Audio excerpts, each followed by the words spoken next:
शोक, आक्रंदन, बध, परिवेदना, ज्ञात पुरुषारण्य सद्विशेष असद्विद्यस, मतलब दूसरों को दुख देना।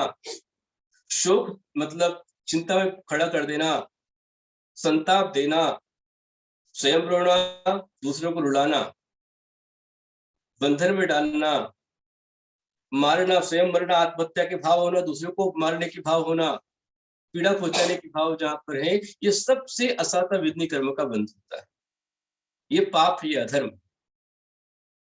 और इसको छोड़ करके दूसरों को सुख देना, जैसे मैं अभी आपको उपदेश दे रहा हूं, तो भगवान का अभिषेक देखते हुए, शांतरा देखते हुए, विधान मंत्र सुनकर के, गुरुवाणी सुनकर के जो आपको सुख मिल रहा है, आनंद मिल रहा है, तो ये सुख और आनंद का मेरे द्वारा दान हो रहा है, मैं निमित्त इसमें हूं, तो मेरे भी साता वेदनी का आश्रय हो रहा है। इससे देकर के मेरा अपना ज्ञान बढ़ता है, मेरा सुख बढ़ता है, मेरी शांति बढ़ती है, और जीवन में अध्यात्म गुणों की समृद्धि बढ़ती है। इसलिए कितने भी निमित्त मिले, कारण मिले, परेशानियां हो, पर मत रोइए। न रोना है, न दुखी होना है, क्योंकि ये जीवन ऐसा ही है। इस जीवन में आचार्य कहते हैं, सुख दुख दोनों रहते जिसमें जीवन है वो गांव, कभी धूप तो कभी छांव, कभी धूप तो कभी छांव। ये जो गांव है, जीवन है, इसमें सुख भी आएगा और दुख भी आएगा। बिना सुख के कभी दुख नहीं रहेगा, और बिना दुख के सुख का महत्व नहीं रहेगा। जब दुख आता है तब तो सुख का महत्व समझ में आता है। जब आप भूखे रहेंगे तो भोजन का महत्व समझ में आएगा, प्यासे होंगे तो पानी का महत्व समझ में आएगा, आकंठ पानी में तो आपको पानी का महत्व समझ में नहीं आएगा। गल्फ कंट्री वालों से पूछो, अरबिस्तान जो है, अरेबियन एरिया है, वहां पूछो कि पानी क्या होता है। वहां पानी पेट्रोल से, सोने से भी महंगा होता है, और अपने यहाँ पानी की कीमत नहीं है। लेकिन आज हमारे यहाँ भी पानी अब महंगा होता जा रहा है, पानी बिक रहा है, दुकानों पर पानी बेचा जा रहा है। आज बात करने के पैसे लगते हैं, हवा भी बिक रही है, ऑक्सीजन बेचा जा रहा है। ऑक्सीजन के लिए कई लोगों के पिछली बार प्राण चले गए, ऑक्सीजन नहीं मिलने के कारण से। तो इस तरह से जीवन में सुख भी आने हैं और दुख भी आने हैं। जीवन में दिन भी होगा और रात भी होगी। हम सोचे कि दिन ही दिन रहे, रात ना हो, तो नहीं हो सकता है। सारे जीवन में आप देखिए, एक महीने का चक्र होता है, उस चक्र में हर दिन सुबह के समय पर सर्दी होती है, दोपहर में भीषण गर्मी आ जाती है, उष्णता आ जाती है, तो सांझ ढले फिर ठंडक हो जाती है, हवाएं भी चलती है, गर्मी की उमस भी आती है, सब तरह का होता है। एक वर्ष के अंदर में गर्मी भी आती है, सर्दी भी आती है, बरसात भी आती है। दो महीने की ऋतु होती है, इसको ऋतु बोलते हैं, षट ऋतु बोलते हैं। उसमें शरद, वसंत, ग्रीष्म, हेमंत, शिशिर आदि आदि ऋतुएं होती हैं। तो ये ऋतुएं परिवर्तन करती रहती है। इसी प्रकार से जीवन में परिवर्तन होगा। किसके कारण से होगा? तो स्वयं अपना कारण होगा। जैसे भगवान शांतिनाथ जी थे, मैंने आपको बताया था कि भगवान शांतिनाथ जी, भगवान ने जब श्रीकृष्ण राजा के पर्याय में थे, तब उन्होंने भगवान मुनिराज को आहार दान दिया। उस आहार दान से ऐसा पुण्य संचय हुआ कि उनके जीवन में फिर आगे दुख नहीं आया। जब भी बने, कभी बलभद्र बने, कभी चक्रवर्ती बने, कभी चक्रवर्ती के पुत्र बने, कभी तीर्थंकर के पुत्र बने, ऐसे उत्तम पदों को प्राप्त करते रहे। और जब भगवान शांतिनाथ के पर्याय में आए, तब उनके द्वारा जो अक्षुण धर्म की स्थापना हुई, वो आज तक लगातार चलती आ रही। वरना शांतिनाथ के पहले, पुष्पदंत के बाद में भगवान शांतिनाथ से पहले तक लगभग 7 बार धर्म तीर्थ की विच्युति हुई। मतलब लॉकडाउन आ गया, जैसे अभी लॉकडाउन आया, इस लॉकडाउन में मंदिर जाना बंद हो गया, दर्शन पूजन बंद हो गया, गुरु का आना बंद हो गया, गुरु को आहार दान देना बंद हो गया, जो कुछ सब ऑनलाइन हो रहा था। तो भी ऑनलाइन तो चल रहा था, वहां तो कुछ भी नहीं था। तीर्थंकर भगवान नहीं, केवली भगवान नहीं, अवधि ज्ञानी नहीं, मुनिराज नहीं, आरिका माता जी नहीं, छुलक छुलिका नहीं, कुछ नहीं, श्रावक श्रावक नहीं रहा। तो ऐसा 7 बार हुआ है। लेकिन भगवान शांतिनाथ जी के आगमन के पश्चात अनवरत रूप से, अखंड रूप में धर्म निरंतर चलता आ रहा। इस तरह से भगवान शांतिनाथ ने, मतलब शांतिनाथ ऐसे तीर्थंकर हैं कि जिनने कभी दुख देखे ही नहीं। बस जिस समय श्रीशैल महाराज के पर्याय में थे, उस समय जरूर उनके बच्चों के झगड़े से उनको दुख हुआ। दुख होने पर उन्होंने विश्वफल सुंघ लिया और वे आर्य बन गए, भूमि के अंतर है। उसके बाद निरंतर सुखी सुख पाए और तीर्थंकर बने। जब तीर्थंकर ही बने, चक्रवर्ती बने भी, कामदेव बने। किस कारण से बने? एकमात्र जिन्होंने आहार दान दिया, संत समागम किया, गुरु भक्ति की, जिन भक्ति की, उस आहार दान ने उन्हें इतने उत्तम पदों की प्राप्ति कराई। आदिनाथ भगवान हो, नेमिनाथ जी हो, पार्श्वनाथ जी हो, ये सब के सब सत्कर्म से, दान से, धर्म से, आहार दान से वो आगे बढ़े। आपके लिए मौका है, हम आपको हर दिन बता रहे हैं। धर्मतीर्थ क्षेत्र पर कल ही भगवान का निर्वाण कल्याणक रहेगा, तो उसमें लड्डू अपने चढ़ाना है, आपको उसका लाभ लेना है। और आगे 2023 में जब भगवान का पंचकरणक रहेगा, तो उस पंचकरणक में अपनी शक्ति अनुसार कम से कम 111 इंद्र नाम तो अपना आना ही चाहिए। बाकी और शक्ति अपनी है तो सौदर इंद्र आप बन सकते हैं, भगवान के माता पिता बन सकते हैं, धनपति कुबेर, ईशान, सरत्कुमार, महेंद्र, ब्रह्मेंद्र, यज्ञ नायक आदि आप बन सकते हैं। अष्ट कुमारिका बेटियां बन सकती हैं, 56 कुमारिकाएं बन सकती हैं, अष्टलोकांतिक देव बन सकते हैं, पंचकुमार देव बन सकते हैं, भगवान के बाद सखा बन सकते हैं, भगवान के साथ में बाराती आप बन सकते हैं, भगवान के राज दरबार 32 मुकुट राजा आप बन सकते हैं, केवल ज्ञानी होने पर मुख श्रोता बन सकते हैं, आहार दान देने वाले प्रमुख दाता आप बन सकते हैं। जो चाहे सो आप बन सकते हैं, बस मन बनाइए। और एक की नहीं, आप एक साथ में 9 तीर्थंकर भगवान का वहां पंचकरणक देखेंगे आप। आदिनाथ भगवान के पावन उपस्थिति में प्रतिष्ठित भगवान हमारे आदिनाथ जी रहेंगे, अन्य प्रतिमाएं रहेंगी, उनके समक्ष में हमारे 8 प्रतिमाएं, उनकी विशेष प्रतिष्ठा पंचकरणक रहेगा। तो ये जो 8 भगवान का पंचकरणक है, बहुत बहुत मंगलकारी होगा, 8 कर्मों का नाश करने वाला होगा। तो तीर्थंकर की आराधनाएं हमारे नवग्रह को अनुकूल बनाएगी। तो जीवन में सुख भी आते हैं, दुख भी आते हैं। दुख उनके जीवन में आते हैं, दुख पहुंचाते, दुख देते, दुख पाते। इसलिए न दुख पाइए, न दुख दीजिए। छोटी मोटी समस्या आती है, उन समस्याओं को हल्के में लेकर के निकाल दीजिए। अच्छे कार्य करना हो, अच्छे कार्य को जो करता है उसको अक्षुण्ण रूप में याद कर लीजिए।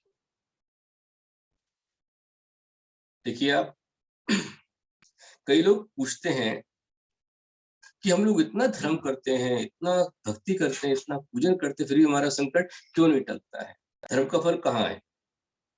अभी आप इतना पूजन करा रहे हैं, 2 साल होने आ गए, इतना मंत्र जाप करा रहे हैं, इतना कीर्तन करा रहे हैं, सब कुछ हो रहा है, चालीसा हो रहा है, भक्तामृत हो रहा है, फिर भी सारा संकट क्यों नहीं मिट रहा है? कारण क्या?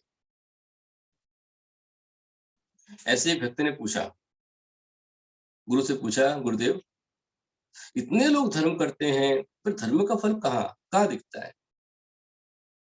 तो गुरुदेव ने कहा, एक काम करो, ये घड़ा रखा है दूध का, इस दूध के घड़े को तुम्हें खाली करना है। मैं भी करता हूँ, अभी नहीं, ऐसे नहीं, ऐसे खाली करना है तो तुम्हें एक एक मुख में भरते हुए एक एक कुल्ला लेकर के मुंह में डालना है और खाली करना है, मुंह में डालना है, खाली करना है। लेकिन ध्यान रखना, एक बूंद भी नीचे नहीं उतरना चाहिए। गुरु आज्ञा पा करके वो बच्चा बैठ गया, युवक बैठ गया और उसने अंजलि में दूध भरा, दूसरे में खाली किया, भरा खाली किया, भरा खाली किया, भरा खाली किया। ऐसा करते करते पूरा हंडा खाली कर दिया। गुरुदेव ने पूछा कि हंडा खाली कर दिया? बोले जी, इतना बड़ा हंडा जिसमें 50 लीटर दूध था, बड़े मुश्किल से खाली हुआ। मुनिराज ने पूछा, गुरुदेव ने पूछा कि बताओ तुम्हारा पेट कितना भरा, ताकत कितनी आई? बोले वो तो कुछ हुआ ही नहीं। बोले क्यों? क्योंकि वो तो अंदर गए ही नहीं, आपने कहा था लेना नहीं है, इसलिए मैंने एक बूंद भी अंदर नहीं जाने दिया। मुनिराज ने कहा ऐसे ही जैसे 50 लीटर दूध का हंडा तुमने खाली कर दिया, यहाँ से वहां हो गया, लेकिन तुम्हारे अंदर कुछ भी नहीं गया। इसी प्रकार से लोग घंटों घंटे पूजन कर लेते हैं, महीनों महीनों जाप कर लेते हैं, लेकिन यदि अंतर में ना उतरे तो कोई फल नहीं मिलता।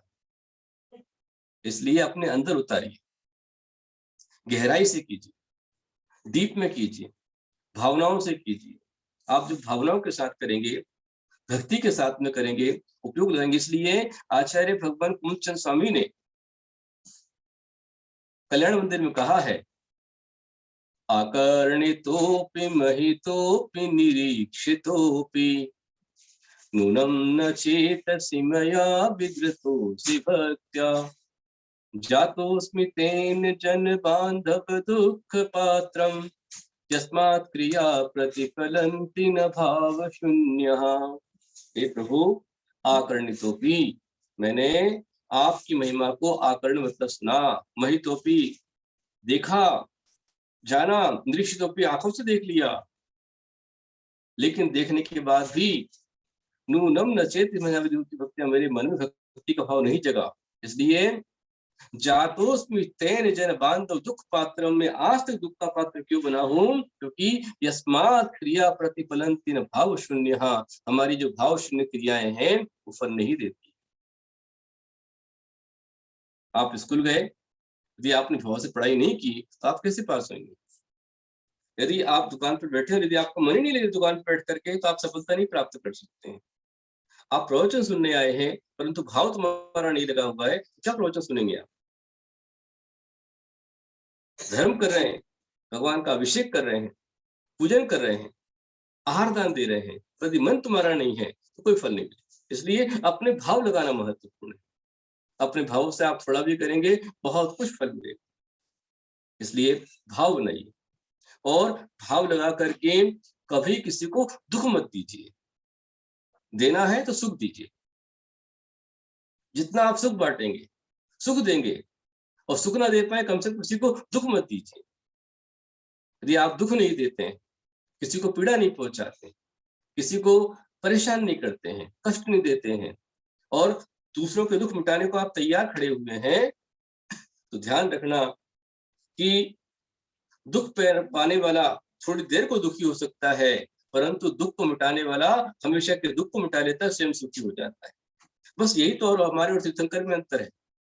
हम सामान्य प्राणी रहते हैं, और तीर्थंकर कौन बनते हैं? जिनके मन में यह भावना होती है कि मैं संसार के सभी प्राणियों को दुख मिटा दूं, सबकी पीड़ा मिटा दूं,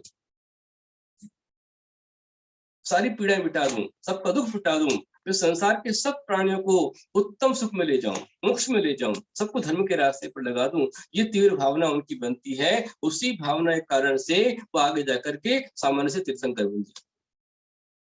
ये सबसे महत्वपूर्ण है।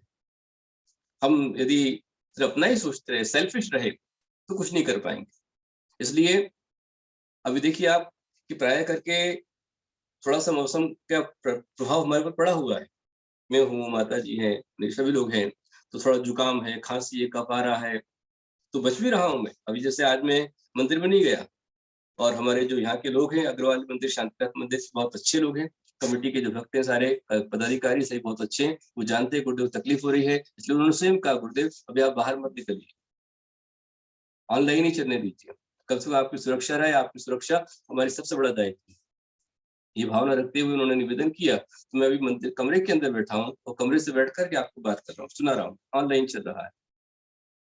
लेकिन क्यों चल रहा है? क्योंकि मैं चाहता हूं कि मैं ज्ञानी बनूं, मैं सुखी बनूं, मैं संतोषी बनूं, मुझे आनंद प्राप्त हो, मुझे कभी दुख ना मिले, इसलिए मैं सुख बांट रहा हूं, मैं आनंद बांट रहा हूं, मैं ज्ञान बांट रहा हूं।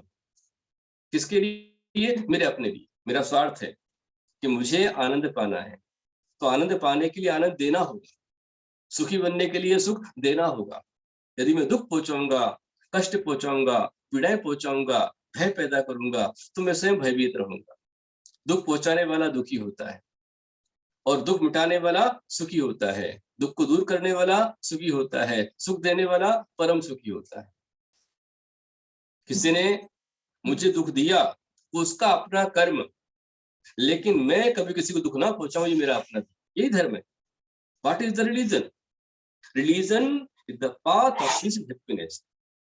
अकेले अभिषेक करना धर्म नहीं है, अकेले पूजन करना धर्म नहीं है, अकेले आहार देना धर्म नहीं है। आहार देने के साथ साथ में संतोष आना धर्म है, हमारे अंदर क्षमा आना धर्म है, हमारे अंदर समता आना धर्म है, हमारे अंदर शांति होना धर्म है, हमारे अंदर उत्साह बने रहना धर्म है।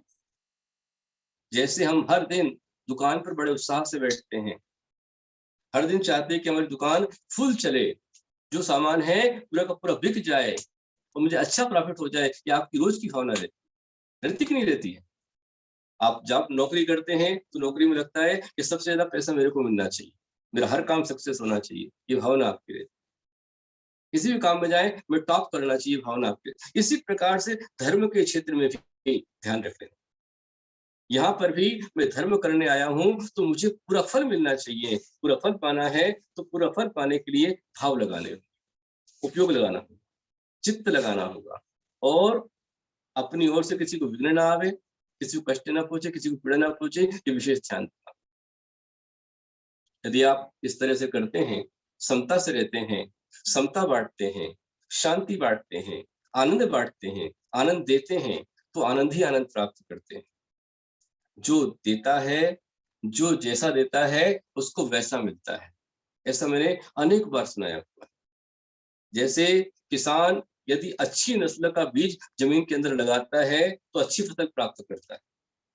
यदि बीज ही कमजोर है, बीज अच्छा नहीं, बीज हल्का वाला है और खूब अच्छा खाद पानी भी दे देवे, खूब व्यवस्था करे, लेकिन यदि बीज कमजोर है तो फसल अच्छी नहीं आती, कमजोर हो जाती है। और बीज अच्छी नस्ल का है, अच्छा है और अच्छा खाद पानी मिलता है, अच्छी जमीन होती है और बराबर अच्छे का ध्यान रखा जाता है तो फसल बहुत अच्छी प्राप्त होती है। ऐसे ही हमारा ये आत्मा का जो खेत है, इस खेत में हमें धर्म के अच्छे अच्छे बीज बोना है। धर्म का अच्छा बीज क्या है? अहिंसा, सत्य, अचौर्य, ब्रह्मचर्य और अपरिग्रह, ये अच्छे बीज हैं। क्रोध नहीं करना, अहंकार मान नहीं करना, मायाचारी नहीं करना, लोभ नहीं करना, ये अच्छे बीज हैं। लोभ नहीं करना, मान नहीं करना, मायाचारी नहीं करना, क्रोध नहीं करना, यही अच्छा बीज श्रेष्ठ है। यदि हमने क्रोध छोड़ा, क्षमा धारण की, मान छोड़ा, विनम्र हो गए, माया छोड़ी छोड़ी सरल हो गए और लोग को छोड़कर संतोषी बन गए, तो ये जो फल है बहुत अच्छा है। धर्म में संतोष नहीं होना चाहिए, धर्म अधिक से अधिक कीजिए, लेकिन पाप में संतोष भी हो गया बहुत, अब नहीं करना। व्यापार की लिमिट हो गया, इतना मेरे पास में आ गया बहुत, अब इससे ज्यादा आया तो मुझे धर्म में लगाना है, मुझे त्याग में लगाना है, मुझे कल्याण में लगाना है। ये भावना हमारी होनी चाहिए। उस प्रैक्टिकल में यदि आप करते हैं तो यही जीवन धर्म है। घर में थोड़ा सा कुछ कम मिल गया, लेकिन मन में यदि शांति समाधान है और आक्रोश नहीं आया तो आपने जीवन धर्म कर लिया। यदि आपने अपनी बेटी और बहू उसमें कोई अंतर नहीं किया तो बिल्कुल धर्म हो गया। दुकान पर नौकर भी है, दुकान पर बेटा भी है, तो जैसा हम चाह रहे हैं कि मेरे बेटे के लिए अच्छा हो, वैसे जो आया उसके लिए वैसी अच्छी यदि हम कामना करते हैं, वही हमारा धर्म है। यही तो जीवंत समोषण का रास्ता है। जब हमारे मन में सब कुछ समान भाव होता है वो ये कल्याण करता है। अभी अपना समय हुआ है तो मैं आप सभी को आशीर्वाद देता हूँ कि आप सब भी जीवन धर्म कीजिए और धर्ममय जीवन जीते हुए अपना कल्याण कीजिए। इस मंगल कामना के साथ कुल महावीर भगवान की जय। अहिंसामय सनातन जैन धर्म की जय।